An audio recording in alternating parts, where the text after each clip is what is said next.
Report एक तरफ कह रहा है कि बिहार में भूमिहार सबसे गरीब है, ये आप ही का रिपोर्ट कह रहा है कि भूमिहार गरीब है, तो फिर भूमिहार के बारे में भी सोचना चाहिए माननीय मुख्यमंत्री जी।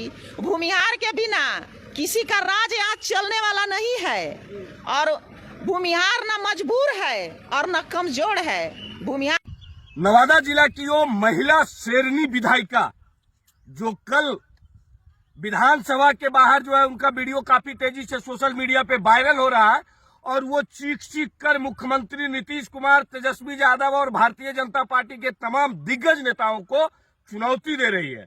और चुनौती ही नहीं दे रही है बल्कि बोल रही है कि हम जिस जाति से आते हैं उस जाति की भी स्थिति काफी दयनीय है, काफी खराब है। आप लोग विधायक जी के बयान को सुनिए और उसके भूमिहार के बिना किसी का राज यहाँ चलने वाला नहीं है और भूमिहार न मजबूर है और न कमजोर है। भूमिहार का जब बारी आएगा तो किसी भी पार्टी को वो औकात बताने का ताकत रखता है। हमारी जनसंख्या कम जरूर है लेकिन सरकार हम ही लोग के बदौलत किसी की सरकार बनती है, वो महागठबंधन की सरकार हो या भाजपा की सरकार हो। जब भूमिहार जिसके तरफ जाएगा उसका सरकार बनेगी। इसलिए बाद आप लोग बताइए कि वो नीतू सिंह कह रही है कि अगर बिहार में किसी को सरकार बनाना हो, चाहे वो महागठबंधन का सरकार हो चाहे वो भाजपा का सरकार हो, बिना भूमिहार का सरकार नहीं बनेगा। और जो जातीय जनगणना और आर्थिक सर्वेक्षण का जो रिपोर्ट आया है उसमें बताया गया है कि भूमिहारों की स्थिति सबसे खराब है, भूमिहारों की स्थिति दयनीय है और ये कोई और नहीं करवाया है बल्कि मुख्यमंत्री नीतीश कुमार जी ने करवाया है। तो जब 65% आरक्षण 15% आरक्षण बढ़ाने की जब बात की जा रही है, आरक्षण का दायरा बढ़ाया जा रहा है, तब भूमिहारों के बारे में भी सोचना पड़ेगा, स्वर्णों के बारे में सोचना पड़ेगा, फॉरवर्डों के बारे में सोचना पड़ेगा। कारण कि इन लोगों की भी स्थिति बहुत खराब हुई है। ये कोई और नहीं बोल रहा है बल्कि मुख्यमंत्री जी का आर्थिक सर्वेक्षण रिपोर्ट कर रहा है और इसके अनुसार मुख्यमंत्री जी को सोचना होगा।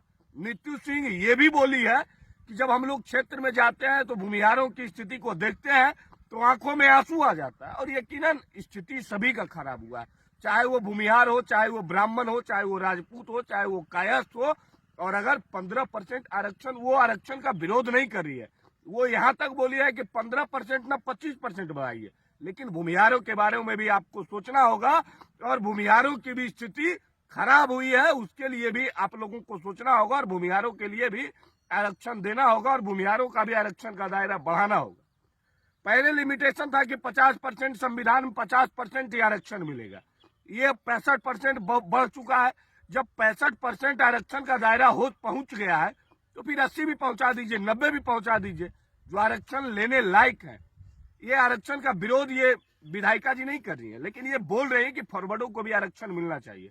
यहाँ तक कि मुख्यमंत्री नीतीश कुमार, तेजस्वी यादव और भारतीय जनता पार्टी के नेताओं को चुनौती भी दी है और चेता भी दी है कि जो भूमिहारों की बात करेगा वही बिहार में राज करेगा। भूमिहार गरीब जरूर हुए हैं, संख्या में कम जरूर है, लेकिन भूमिहार कमजोर नहीं है। विधायक जी एकदम चीख कर, और इनका जो वीडियो है ये काफी तेजी से सोशल मीडिया पे वायरल, हालांकि इनके